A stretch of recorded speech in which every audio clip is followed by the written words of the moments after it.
Welcome to the chapter, Omission of es in the third person singular. In English, when we use the present simple tense with he, she, or it, we must add s or s to the verb. For example, we don't say she walked to school. We say she walks to school. Let's explore this common mistake and how to fix it. Here's the rule.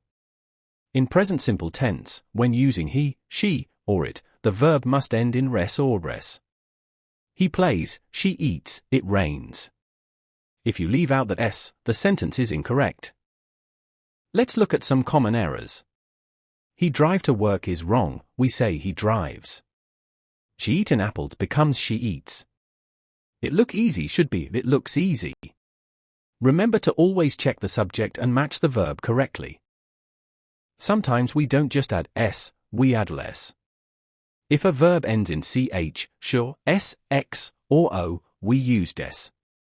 She watches TV. He goes to school. It passes quickly. This is a small spelling rule, but it makes a big difference in grammar. Let's try a quick quiz. 1. He like pizza, he likes pizza. 2. She go to school, she goes to school. 3. It make noise, it makes noise. 4. He watch cartoons, he watches cartoons. 5. She play the piano, she plays the piano.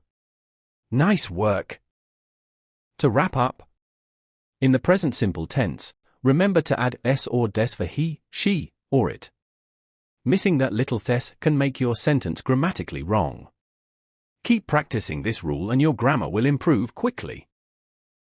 Prepared by K. Rajendra Prasad.